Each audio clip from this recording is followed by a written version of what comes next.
Hey everyone, this is Luminous and 715 coming you guys with a pro Dota commentary. Today we're going to bring you Game 3 of the Best of 3 series between Tyloo and DtHf. Tyloo on Sentinel, DtHf on Scourge. We all know Tyloo pretty well, although they did lose DD and it's being replaced by Mimi. And let me tell you, Mimi is something special, but let's leave it like that. The Scourge team is DtHf. I don't know too much about it. 715, can you give us some insight of what you know about these roster? Well, I know about DtHf that they have a long DD.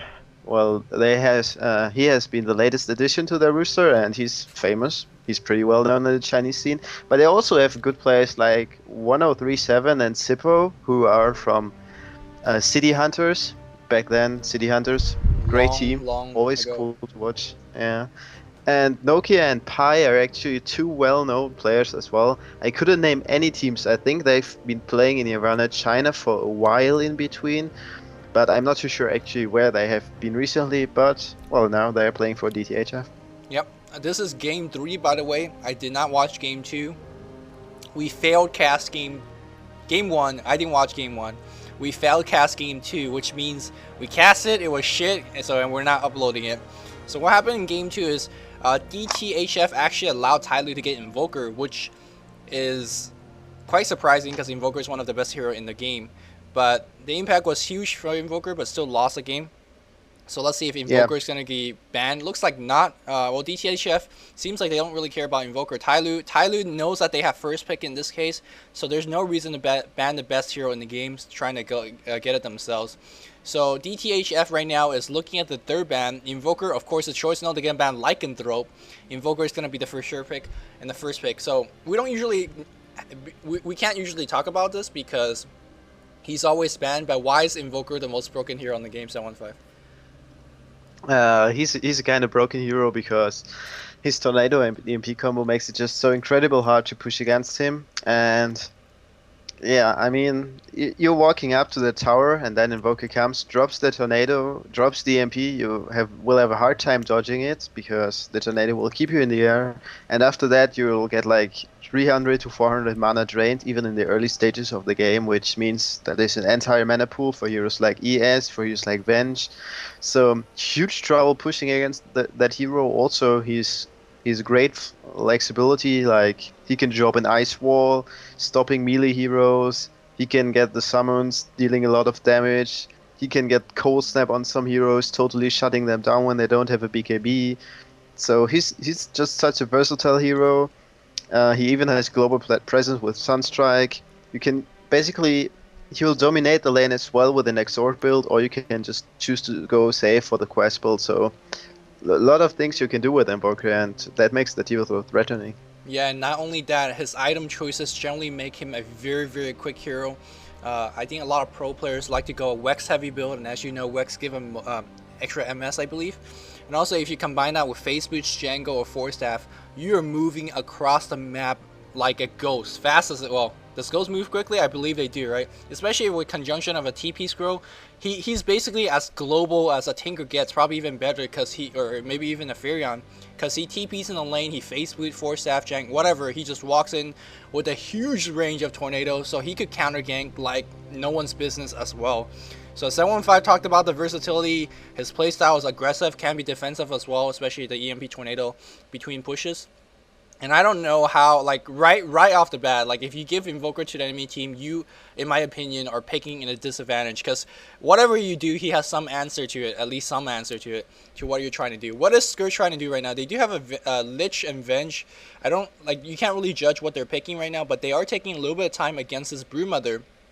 Broodmother is very good against both Venge and Lich. Of course, the Chain Frost is not going to be too effective against the Broodlings when they're tanking, and they are going to pick up Venomancer in this case.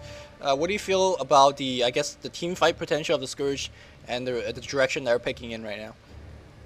I actually think it's an interesting direction because they've chosen to pick up two heroes without stuns so far against the Brood. Well, they didn't know it when they picked the Lich, but they apparently did when they picked the Venomancer.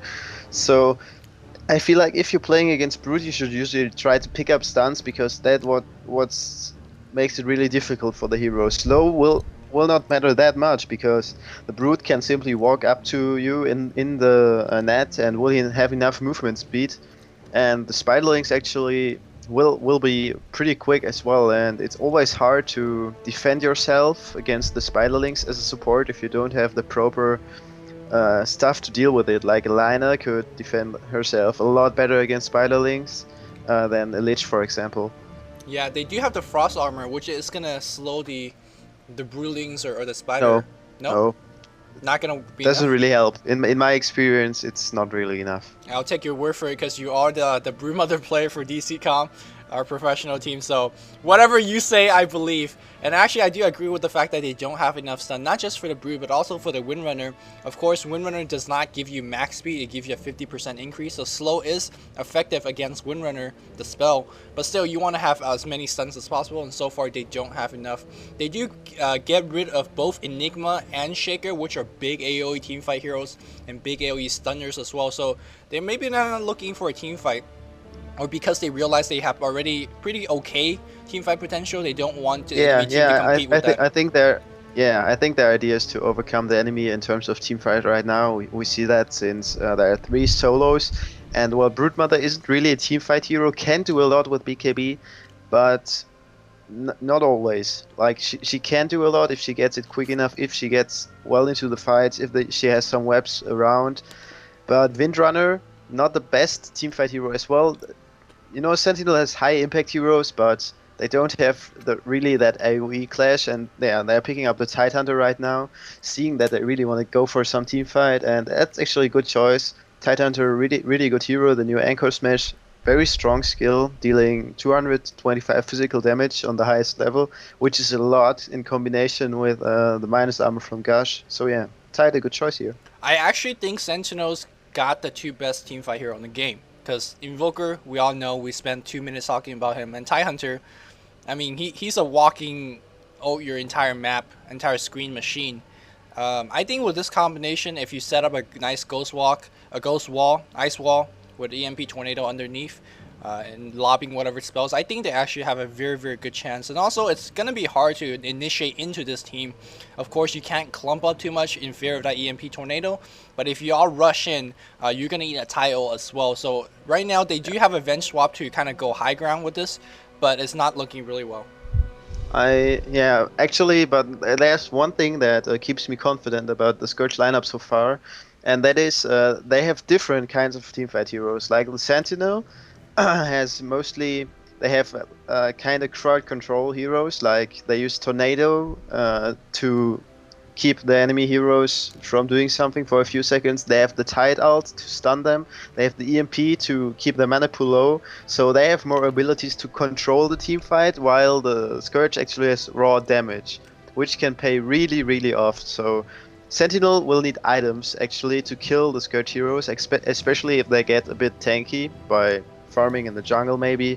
So if Scourge is able to get HP on their heroes, the Sentinel they really need some items to be able to kill off the Scourge. So while Scourge actually, they don't need that many items because they have high damage spells like Venomancer, Ult, and Chain Frost. And as you're talking about that, we do see 2 picks going by very quickly. A Bounty Hunter, which I believe is sort of trying to be a direct counter to the Broodmother. One of the best thing about Broodmother is that, yes, you could dust him, you could put down a Sentry Ward, but he is still moving fast like the wind. And Track is going to help you keep up a little bit. Of course, Track does give your team bonus movement speed. Trying to keep up the Brood. I don't think by itself Track's going to be enough.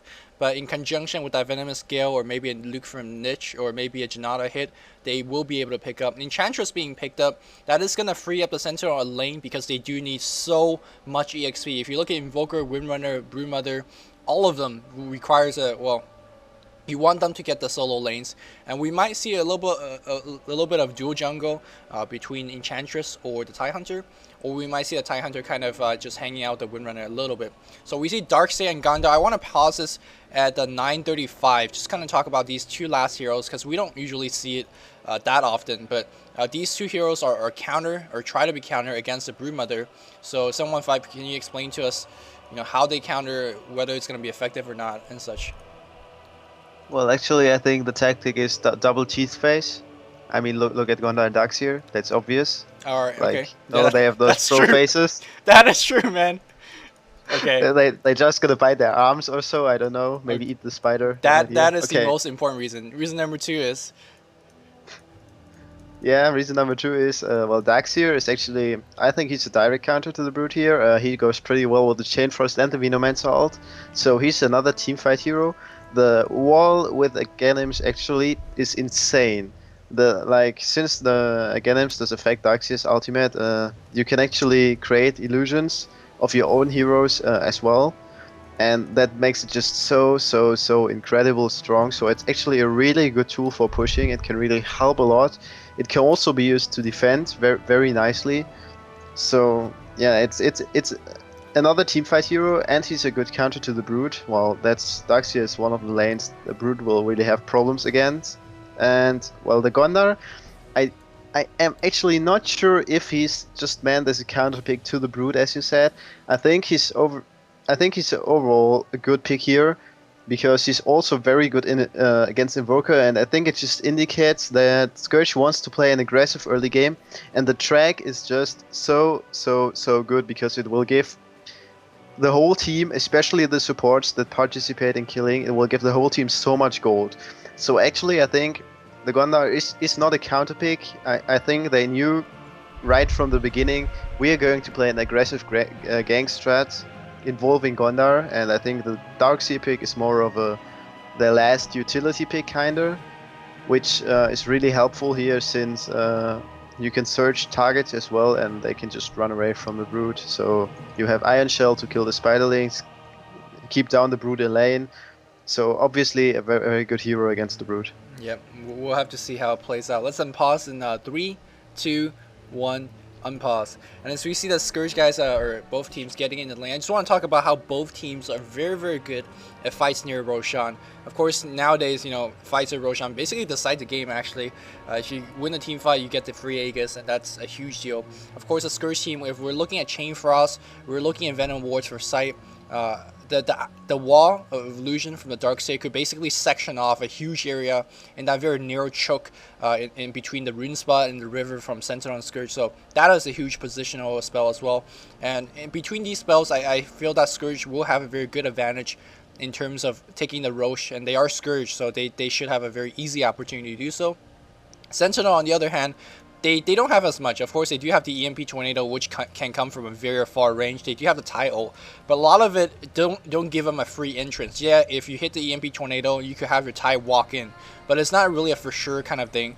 Whereas if you're up against a Chain Frost and a swap, I feel like the Scourge has a better Roshan hero in this case as well, and that might benefit them into the mid game. We do see the kind of a very patented Magic Bush ward plus this ward over here. That means they're blocking the entire jungle off. But I think Enchantress and the Tyloo team actually suspect it, so they might go offensive jungle. Yeah, and I'm actually surprised that we see Darkseer laning on bottom here. Maybe together with the Lich. Not sure, he'll deny creep at first, I guess. Yeah, there you go. And yeah, I'm actually surprised that we see the Gondar. Well, Gondar soloing up the middle, I guess. And we have kind of interesting lane on top, like Venomancer, Venge, and maybe the Lich, who's walking mid right now.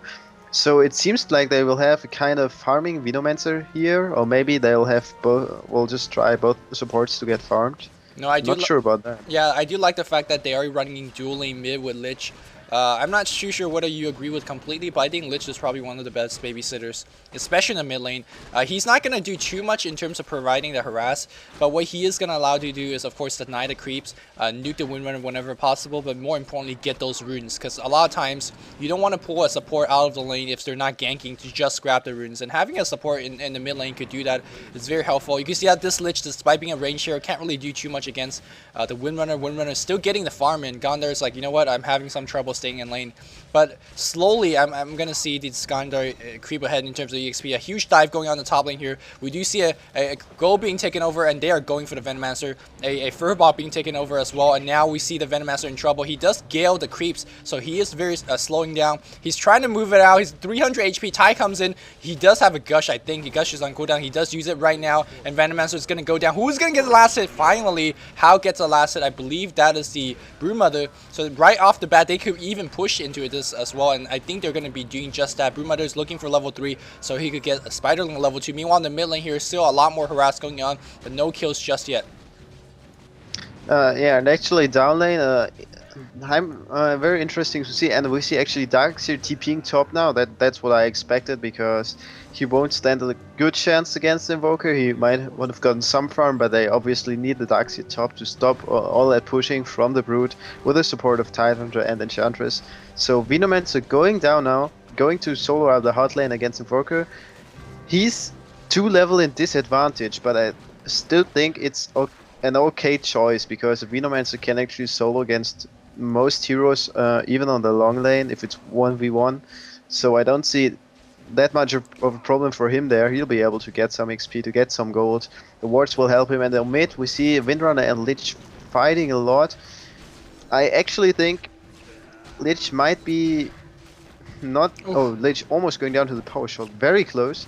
I think Lich up there might not be the smartest choice. You maybe just wanted to put him on the bottom lane to help that lane anti-push, so Invoker is in the constant threat of a gank because he's in front of the Scourge Tower. But now we see Venture Lich going mid, so some early roaming going on for the Scourge as well, deciding not to babysit that Gondar. But now Windrunner, yeah, she's... Oh no, actually Windrunner pops off, and I think the Gondar only has 1 level of his passive, toss. one level of Shuriken Toss. Yeah, he's got 1/1/1.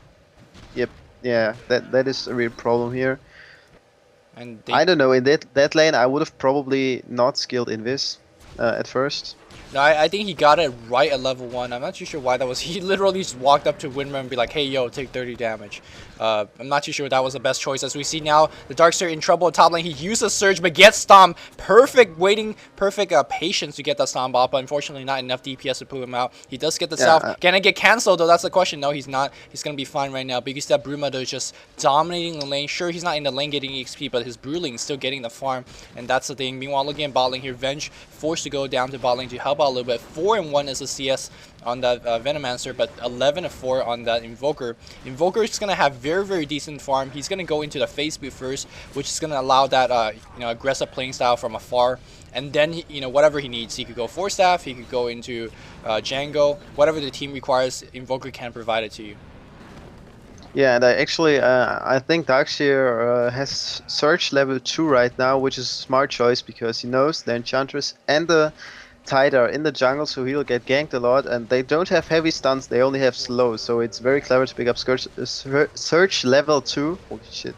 And Windrunner on the mid being engaged again by Lich, not really able to kill off that Lich. 15 creeps on Gondar, 9 on the Windrunner, so Gondar out of region, eating another power shot here. So Windrunner doing well actually, despite facing a double lane mid, and that's actually the reason why I don't like Lich in double lane mid, because it's just, it won't give you as much possibilities as it could on a hard lane, since he will push back the lane, but it will basically just pent between those 2 towers, and the Windrunner will still get EXP, will still be able to get some farm. And I think that wouldn't be the case if they did it with a Lich Venomancer on bottom, for example, where you see the Venomancer nicely catching the Invoker in there. But no, the ward doesn't. Where's the Venge? Oh man. Meanwhile, a fight going on in the mid lane here. Now Lich might be in trouble. He pops a Windrun trying to get out. Now the support from the Sentinel is coming in. I think he's going to be fine as well. 2 things I noticed as you're talking about the Windrunner versus the dual lane mid. The first thing is that the Windrunner is a level 4, but so is the dual lane, which usually don't happen. Your dual lane is going to level up slower. So I guess the dual lane is doing something right. Yeah, it's not going to give a lot of possibility. Let's say Lich denying creeps. Lich denying creeps. Meanwhile, now I'm looking at mid lane as we see Windrunner in trouble. No Windrun, he's going to be dead. But yeah, just both the Lich and the Gondar now is 5, but they were at 4. I think that's a very important thing to point out. Yes, Lich gives you a lot more possibility on the side lane, but having a Lich solo mid gives you the possibility of putting some melee hero mid, like Gondar or whatever, who usually have no chance in terms of laning against a Windrunner. Maybe it's this strat right now. They want the Gondar to be quickly level. He wants to get him some farm, and he is getting some farm. 21 for a melee hero in the mid lane, that's not too bad. But the second thing I want to point out is that Venomancer skilled 2 points into his Plague Wards. That meant he held 2 stats points, or skill points. He had 1 in the passive and 1 in Gale, and he just held the other 2 points because he didn't know what he's going to need. He doesn't know if he needs Gale or if he wants to pick up the wards. I'm surprised that he held off the ward that long because the ward is going to help him farm in lane. That's actually not a very uncommon decision, at least not for me. I do it sometimes as well because you're never going to know what exactly will happen next if you can stay in your lane for all the time. And if you pick up the wards, level 1 wards won't do anything. Level 2 wards will hardly do anything against Invoker as well, since he'll just hit them a few times and they'll be gone, and you're just giving him some extra farm that way because you won't care about the harass since he got his quas in this case. So actually sometimes you even hold off the skill points until you're level 5, because that's when you can really start working with those wards. Yeah, and well, you heard it from the Veno player. And so far, this game is very tame. No, a little bit more action going to mid lane. No Janata passive yet. The Windrunner is going to be cast. And this Windrunner have to be very careful when he casting his Windrun. Now, generally, you want to cast a Windrun after you get the stun. But in this case, you might want to cast it before the Janata hits, because that's the main thing, because there's a main effect in that Janata. Looks like we have a Smoke Gang coming in. Windrunner in trouble again. Here's the Windwalk. And that's the possibility of the Windrun, or excuse me, the Gondar coming in from the mid lane, because he could really just gank in using the heal site very, very well. If it's nighttime, by the way, if you stand on top of your own hill, the other side won't see you. I believe that's the case, right? And he just basically windwalked from that position, and Windrunner didn't even know what happened and just got killed. Yeah, and actually this was the first kill with Track here. I'm not too sure actually. We should have a look at the bonus gold, I guess. I think Track gold does count there. Yeah, does it? I'm not too sure if it's counted in the scoreboard. We'll see that later, because Track is actually giving insane amounts of gold. I talked about that in the start, so I expect actually, if Venge and Lich keep ganging with the Gondar, I expect them to get a lot of gold out of that. I'm not too sure if it counts in the bonus screen, because I saw both 60 on Gondar and the Venge. I think Lich was also in position to get that gold. Yeah. So I guess he didn't get it. We do have an invisible Enchantress nearby, just jungling. The Enchantress plus Ty offensive jungling hasn't been too effective. Yeah, they did get a first blood on top, and they maybe harassed the mid lane a little bit. For the most part, they're not getting too much EXP either. It looks like he's going to make a kill attempt on the Darkseer top. But Darkseer is level 8 already, got Vacuum level 2, probably max Shell, and also got a couple level on the Surge. They might be trying to get a tower push down. That's going to be difficult against Darkseer as well. So I'm not too sure what Tyloo's game plan here, especially for this top lane. Are they going to just farm against the Darkseer? I guess that's a good possibility, I suppose. Yeah, I think the Brutal will just try to farm against Darkseer mostly, and I'm actually surprised he's going for Orchid. It's a bit disappointing, because I think other items would have been a lot better here, especially a quick BKB would have done a lot more than an Orchid. Not too comfortable with that choice, in which see actually Enchantress is dying to a gank from again Gondar, Venge, and Darkseer, and we see that Gondar picked up a Perseverance a few 1 minute ago or so already. Yeah, I think we're really going to see another Battle Fury here. And the reason we're talking about another Battle Fury is that Lone DD played Anti-Mage in Game 2, and guess what he did in Battle Fury? I don't know what is his love for that item, but for Anti-Mage, and even more so for Bounty Hunter, he needs the HP that Vanguard provides. If you're not gonna get a Vanguard, go with SNY. That's like that for Anti-Mage. But I usually, if I play Gondar myself, and I play him quite a lot, I would say I'm our Gondar player as well. I usually don't get HP. I get even if I get treads, I will keep them on agility mostly, because it's hard to explain, but that's simply the way how Gunnar works. You won't get any HP, you will just get damage. So actually Battle Fury is not a bad choice on Gunnar. It's good sometimes, and I think it might be good this game, since I rather pick up like other damage, like in the form of MKB, maybe a Yasha for movement speed, because Hero is actually quite slow if you're wind walking. So Yasha and Track being a very nice combo actually. So I'm not too sure. I'll pick up a Yasha and after that the Demon Edge. Well, While I go for 715. I'll take your word on it, but you gotta explain better than just, oh, that's how the hero work. Just get Battle Fury. Okay. See what you're. Oh, we see some engagement going on mid, but the Windrunner is going to be fine, getting away.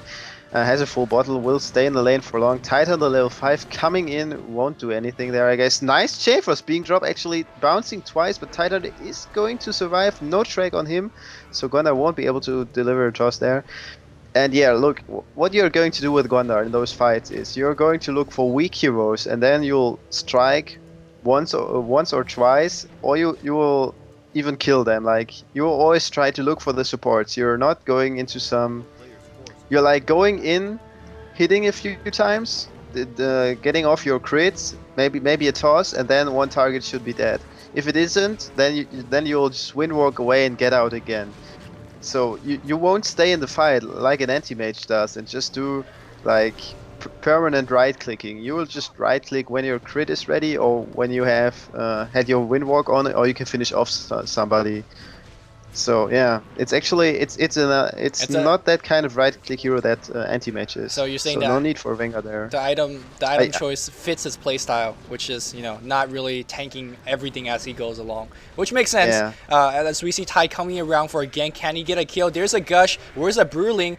There's a Surge. Can he run out? Bruling on cooldown. Soul Ring. He's waiting for the Soul Ring. Oh no, he's gonna just catch up. Wow, and that's why Brewmother is one of the most broken hero. No, here we go. The support ganking squad of the Scourge team. Do they have dust? Yes, they do. Well ganked, well counter ganked by the Scourge team. That's how you play roaming support. But going back to the Battle Fury, right? I got your back 715. Two reasons you want to get a Battle Fury in this game is, one, you have Darkseer, you have Lich. They're going to be clumping a lot with that AoE team fight, and your Battle Fury is going to do a lot of splashing damage. This Lich is going to go down. No Chain Frost to back it up.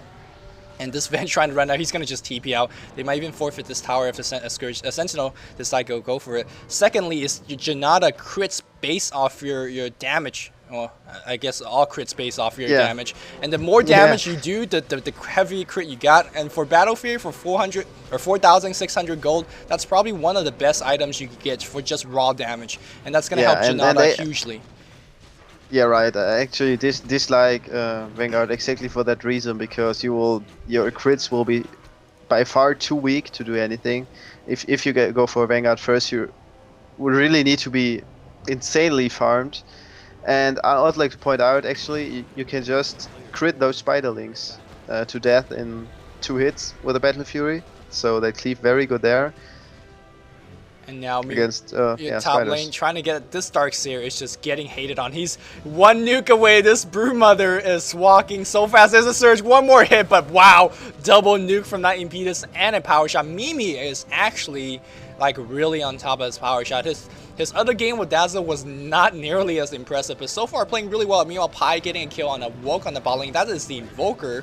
I guess they had Dust as well, so Ghost Walk was not useful. It looks like a Scourge team doing okay right now. Venomancer is level 7. He's trying to get for Pipe first, I'm guessing, or at least a Hood. What do you think about that, or is he just getting the cloak just for a little bit of HP? I'm not too sure, because I don't see... Oh, we see Tide out missing the Bounty Hunter completely, not even hitting his illusions.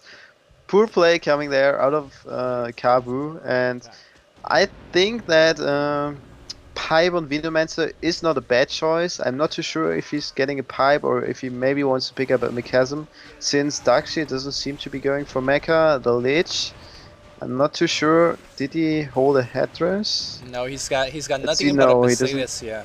So yeah, so maybe just for being tanky. I'd always prefer Mecha over Pipe. Yeah, he does have So 800 gold saved up, so that is going to be a step up to his Ring of Health if he does pick it up. And this tower might be in trouble.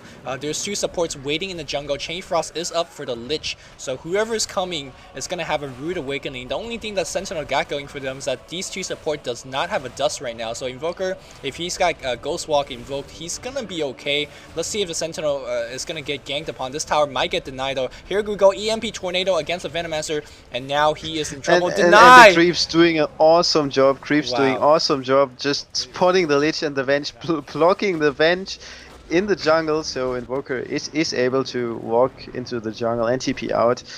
And I was actually going to make some point. Ah, right, yeah, I remember. We see Mass Orchid again on Tyloo. I don't know why Invoker picked up an Oblivion Staff as well. I don't know, man. I don't know. Maybe they think amplified damage is good, which it does do quite a bit of amplified damage. I mean, it's a bursty thing, and you can burst down some low HP hero on the Scourge team. But to me, if I'm making that argument, I feel like I'm stretching a little bit, because if you want burst damage, you go Dagon. If you get the Organs, you actually want the nice build up, you want the silence, you want the attack speed and damage. And yes, it's good for an Invoker, but I think things like Aga might be a little bit better, Hexstick might be a lot better, or Force Staff. So I'm not too sure what this Oblivion Staff Orchid thing is about. Yeah, I think so as well. Maybe they're hoping to get the Venomancer and the Lich picked off in the teamfight before they can unleash their ultimates, but they have to be in an extremely good position to do that. All they need nice engagement in form of Dagger maybe on the Tidehunter, or Force Staff on the Windrunner who can force the Tide in, something like that. But actually I think Orchid won't pay off here. Hex, yeah, as you said, a lot better. Hex almost... It's a lot of damage as well, and the Hex is just... especially in this case, 10 times better. Yeah, because it will just disable. It can disable a fat Gondar as well, and he's getting fat actually. He has 2 kills, sitting on 76 creeps, almost has his Battle Fury finished. Yeah, only lacking 200 gold for that. And Brood has the second Oblivion stuff right now and picked up a quarter staff, so the Orchid will be done soon. 97 creeps here by Heo, nice farm actually, but yeah, as I said, I think Orchid won't do too much. Yeah, I mean, we were talking about the Orchid versus Hex discussion, but let's talk about the Broodmother, which you could go Orchid, or the other standard item choice would be the BKB, and I think BKB in this game is probably the better choice as well, because if you look at their ults on the Scourge team, man, they're heavy AoE ults. Yes, the track is going to be still on you if you use a BKB, I believe that's the case.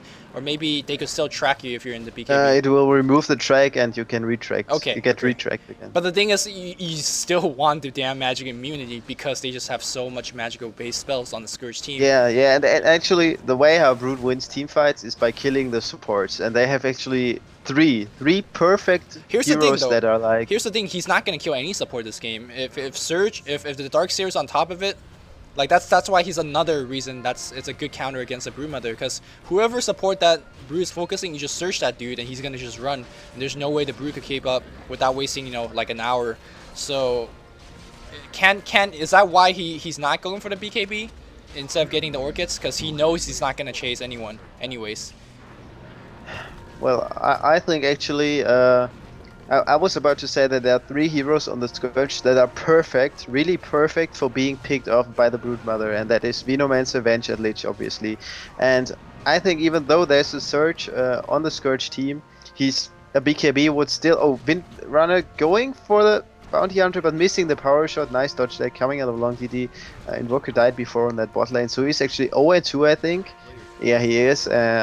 He should get a lot more farm, or he should play more with the team. They should use the power of Invoker, if you can say so.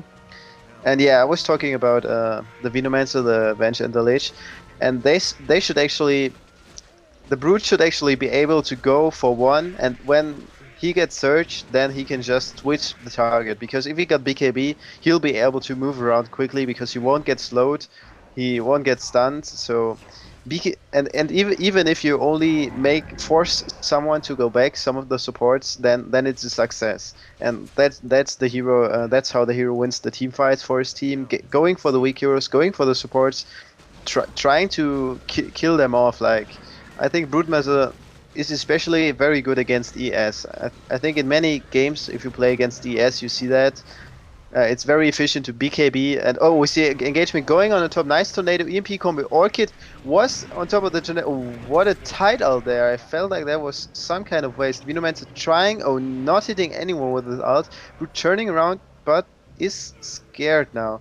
Yeah, that was actually bad play coming out of Tyloo there. First silencing the Darkseer, then he got tornadoed, and after that silence was gone, so I guess that's why Tidehunter blew his ultimate there. Yeah, I think it was one too many spells, not for the necessary reasons either. Now, walking into this team fight without the Ty ult, that might put the Sentinel in a huge disadvantage. Of course, the Scourge team does not have a Venom ult either, but they still have the Chain Frost and the swap. The thing is, in this pro game, we're seeing so many big-ass AoE ults being missed. Lich being focused right now, he needs to drop his Chain Frost before he dies. No one near the Invoker, though. Nice tornado dodge! Oh, miss! Tidehunter walking in with ultimate cooldown. And now they can't do anything. It looks like Venge is going to go down now. Gondar in the middle of everything gets dusted. He now gets to get out. And he's going to come back in if he has a chance to. But no, Enchantress doing a huge amount of DPS.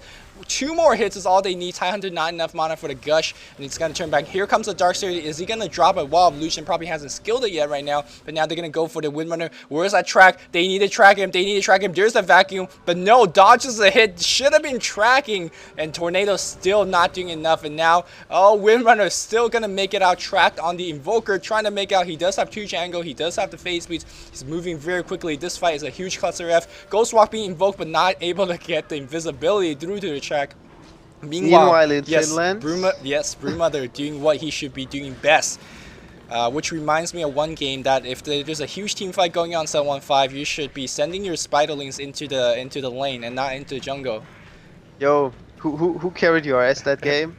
Oh right, it was me. Yo man, I remember. Could have won 40 minutes ago if you actually pushed. But meanwhile in the mid lane here, Enchantress in trouble. The teleportation coming in. There's an enchant going on against the Gondar. Brewmother actually TPing in just generally is not what you want to see. But I guess since you want now because he knows he's at their base now. And he's not doing too much there.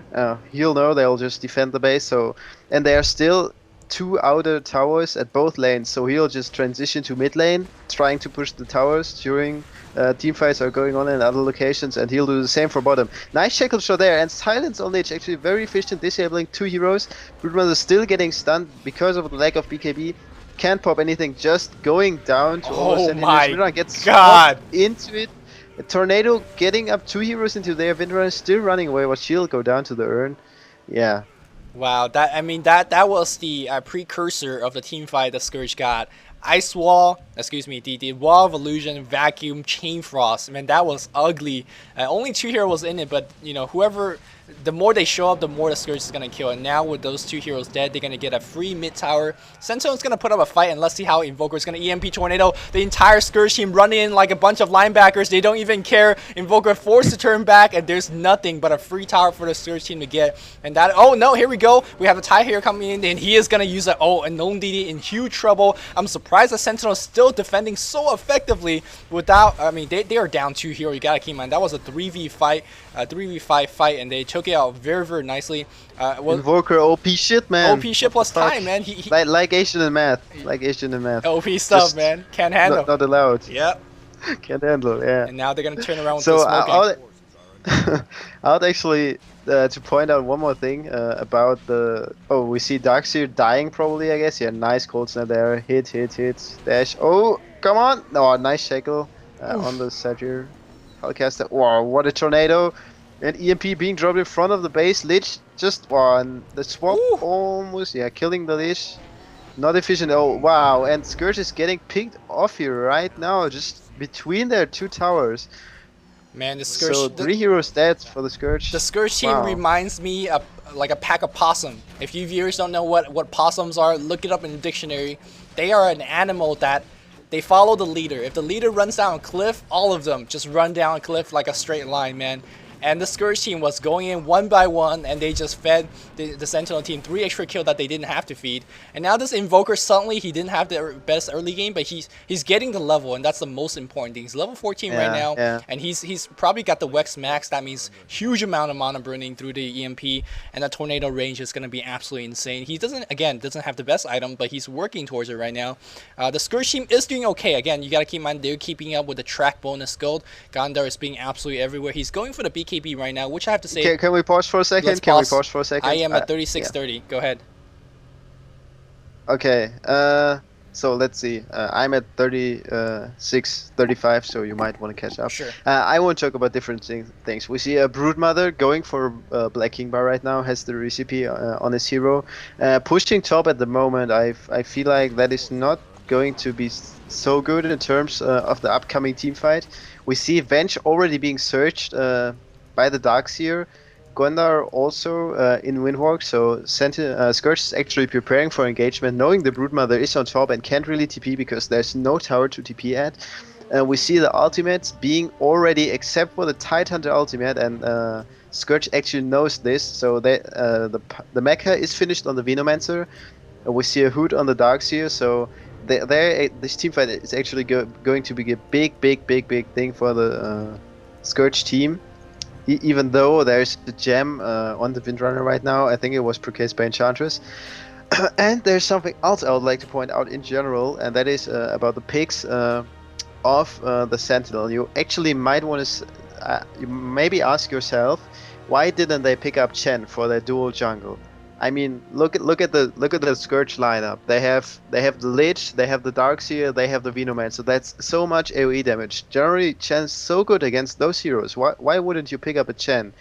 And I think the reason here is again that they lack damage, and that they picked up the Enchantress to get some of the damage. I mean, imagine all that fights before without the Enchantress impetus, which is now level 2 by the way, so it's going to deal even more damage. So that was a really important step by the Sentinel. That even though on first stand the Enchantress pick didn't seem as good as the Chen pick, it's actually a lot better. And yeah, the BKB on the Broodmother will maybe help them out to compensate completely for all their damage issues, since Invoker will complete his Orchid soon, I guess. So he'll deal a good amount of damage as well. Yeah, and not just the damage right now. Again, like what you said earlier, the Scourge teams, they got the big AoE ults that actually does the damage. Sentinel, they need to get more items. They have the burst, they have the tie ult, they have the invoker stuff, but they need more items to compensate. But just going back before we unpause real fast, I want to point out the important positioning of both teams. You can see on the Scourge team, Lich is lagging behind. Yes, the Venge is going to try to get a swap off, but that Lich Chain Frost is going to be a little bit behind, which can really determine a team fight, depending whether Tidehunter drops his ult before. Yeah, actually Lich is also a Django, and it's a bit unlucky that he just TP'd to the second tower. I still see the TP marker, so right. Yeah, they will lack the Django as well in engagement. And also you gotta look at how Scourge is so very clumped up right now. Of course, this is a very lucky time frame that they're clumped up, but the thing is, EMP Tornado is gonna hit a huge part of their the team right now, and that's gonna disrupt their team fight potential. Of course, Tatai is gonna be waiting underneath with that. Oh, I don't think he has enough mana right now. He's only sitting at 141, but I think it's on cooldown. It's on cooldown. Okay, it doesn't matter anyway. So just judging what we see right now, who do you think wins the team fight? Just you know, Team A or Team B? Yeah, Team Scourge, I would say, because well, they're clumping right now, but I think the vision of the Sentinel team is not good enough right now, and I expect them actually to split up a bit. Wench will just go straight. I expect Gondar to run a bit to the right, Vino maybe a bit to the left, and Darkseer just straight. And when Sentinel will see that they're being engaged, sure, the Invoker will drop a Tornado and EMP combo, and it will actually come down to the fact how well that is going to hit, or if the swap is going to be on the Windrunner or the Enchantress. I expect them to swap the Enchantress though, because she's a lot weaker actually. And that doesn't have... Well, maybe they'll swap their Windrunner because of the mecha, yeah, but that's not sure what to say there. We'll see. It's just that the Sentinel right now can't take the fight. They don't have the spell, they don't have the tie ult to take the fight. It comes all down. If they can hit Tornado MP, they'll be able to run off. Yes, okay. Because the Brood is top, they don't have the tie ult. If they don't, they'll get engaged and lose a few heroes. Right. I hope they won't fight. It would be bad for them. Okay, so you ready? Let's unpause in 36-35 in 3, 2, 1. Unpause. And now we have the Surge Revenge coming in. He's looking for the swap. He's going for the Invoker. Invoker's the best choice right now. Can he get one off? He is going to get the Invoker. Tornado missed. Huge. And now that's the Ice Wall. They're going to get the Invoker for sure. Chain Frost being used just for the Invoker kill. Can they keep chasing though? I think that's it. There's a Dust being used just to get out. That was 3 or 4 ult just for the Invoker. And now they have to TP back. Of course, your ults will cool down, and I mean, getting a kill on Invoker is very, very big, stopping his item progression. But for the most part, I think Sentinel, you know, came out of that pretty good, because they could have lost way more than just an Invoker. Yeah, I agree. It was really unlucky for them that Invoker got exactly swapped in that moment. He cast the tornado because that was why it went so wrong. He got swapped, clicked the tornado on a different location, and then it looked so like a noob tornado, like Luminous Invoker. Yo, man, my Invoker's so pro, man. I cast 3 spells in 2 seconds. I need like Aga version 2 to keep up, but Ice Rock hasn't made it yet. But looking at the top lane here right now, Long DD's got the BKB almost finished. After he gets BKB, you would think that's enough survivability, or is he gonna get maybe Butterfly for a little bit more evasion, or is he gonna get maybe a raw DPS item like a MKB to kind of compensate? Or Vlad's, because that's the Long DD build. Yeah, true, it will be his build, but I actually expect him to get a Butterfly because he'll be able to tank the Broodmother, and actually he doesn't have that much HP, and she could rape him quite hard with a BKB, because when he uses his BKB, he can't get searched anymore by the Darkseer, so that might be the point. Brood will start going for him. She can't be stopped as well, since she has the BKB finished. So yeah, actually wants to pick up evasion after that, I guess. Yeah, I think Janata will also work against BKB units. I believe that's a magical. Will. Yeah, so in that case. But when you get hit once, you won't get rid of the Brood. Okay, yeah, because he's fast. I mean, he definitely kept up with the surged unit. And he's slow. Yeah. So all right, we do have the BKB finished now.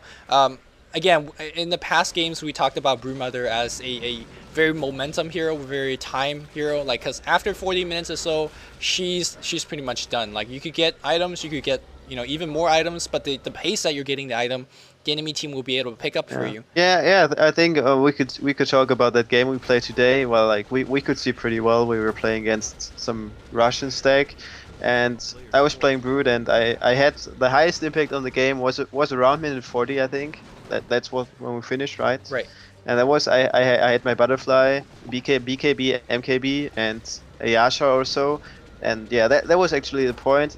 Like the game went pretty smooth for me, and then 40 minutes was really the point of the highest impact. And I knew that after that, my item progression, no matter how good it would be, it still wouldn't be enough to keep up with the Scourge.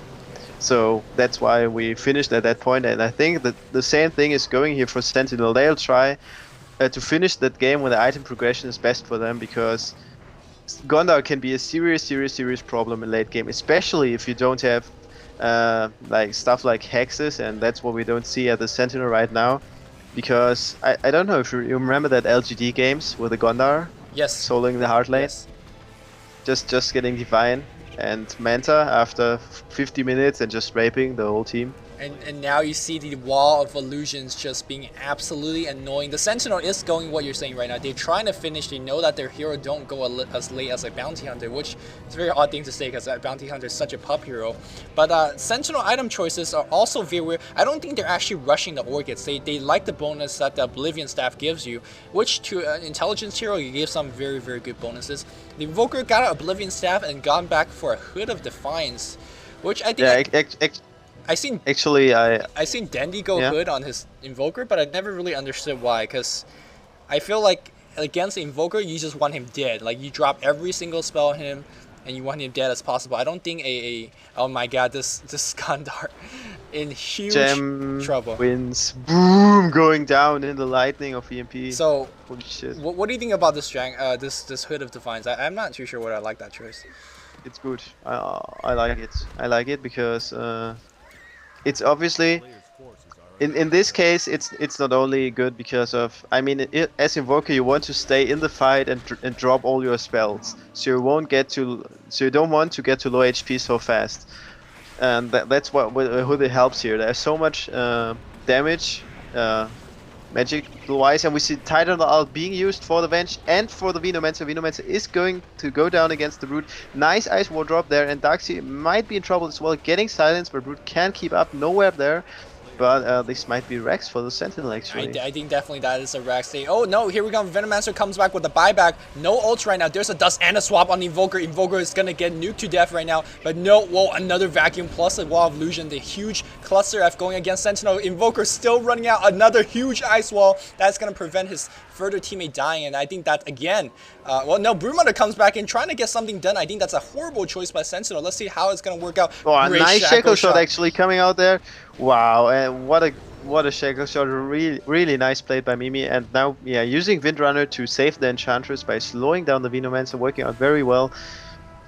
So yeah, actually overall, okayish fight, I guess, for both teams. Scourge is happy that they defend their axes. Sentinel is happy they didn't lose that much. Gondar going for some chase here, but won't get anybody. Maybe the Windrunner, but she will just run away. And Windrunner's got the mecha. Not a big, yeah. Yeah, she's gonna be fine. The thing, I think the Scourge team did not lose their base, but they also lost a huge amount of gold. I think the Gondar bought out, and also the Venomancer bought. No, he did. He didn't. He just okay. But the Venomancer definitely bought out, and he was kind of getting the farm. You generally want him to progress. Like he wants a hood. That wouldn't be bad. But he basically threw away the hood just for the defense. And yeah, and it's okay. We can't say the game is decided off that one fight. But I personally think Sentinel maybe came a little bit ahead with that. Yeah, I agree. And actually, right now, Sentinel. Scourge, sorry, finally starts to get some towers. The last tier 1 tower is picked up right now. Shackle shot mid lane. Venomancer in trouble. Again. He's at 200 HP. Pops a mecha. Oh yeah, nicely done there by Enchantress, hitting and then instantly running back, realizing she needs to deal a bit more damage, but gets swapped there. Nice shackle shot again, keeping off the Gondar. Drake is up already, so Windrunner actually in trouble. Brood won't be able to help that much. Decides to go in, popping the BKB. Surge is on cooldown, but a Ghost Scepter on the bench, so she's probably going to be fine. And wow, Broodmother in huge trouble now, being tracked. She will probably just die. Oh. Yeah, and we see Tide daggering in actually, just gushing the bench, picking off Zippo. And now he'll feed as well. I'm not sure if that was a clever decision. Yeah, getting pulled back even though Kraken Shell removes the track. Come on, Tyloo, you can do better. And don't feed like Nebula. And this...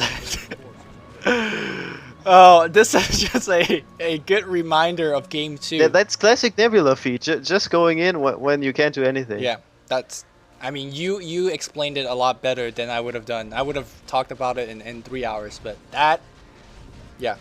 Go in when you can't do anything. But yeah, this is exactly like game 2. I feel like Tyloo was raping, and then they just kind of gave away the game to DtHf, and now Windrunner come in. He does have the Django. Let me see who he has this gem. So, and wow, that EMP tornado hitting 2 units. And now Gondar, very, very low mana, low HP as well. Windrunner trying to do a one-woman thing. I don't think she can, though. She need to get out. She's running to her teammates. I think that's a bad choice. And wow, great shackle shot on 2.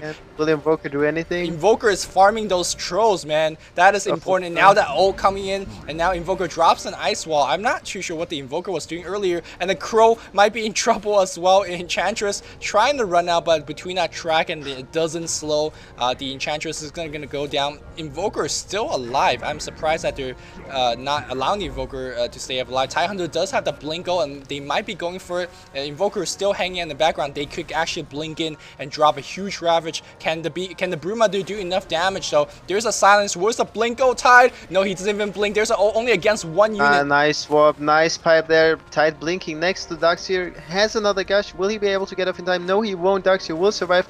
Broodmother going down now as well. And the Tide will probably die without picking off anyone. And this Tidehunter is pulling up. That's why I told Lumi. That's why I told Lumi I don't want to cast Tyloo games. They're just fucking around so much. Yo, man, I don't think. You know what? I don't know, cause they were playing well, and I don't even know what to say, cause I thought they had this. The Scourge team is raping an Invoker. I don't even feel like this is a huge outplay by Scourge. They just kept going, like 1 against, like 3 against 5, whatever. Yeah. But I thought it's really disappointing. I thought this was your pick for the 1 million.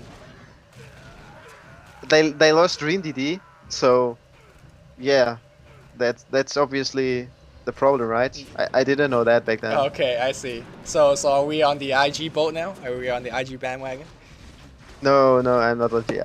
No. You gonna go MYM now? You gonna go Euro? I, I'll actually say yes, MYM, good chances, but I have to say I'm rooting for eHome. eHome, huge underdog, really huge underdog, but fuck hell, it's eHome. Yeah. I want to see them raping again. We'll They have the offline experience at least. we will We'll see see. in 3 or 4 days. But until then, let's finish casting this game. Let's look at some items and compare. Generally, you get a very good picture of how the game is going.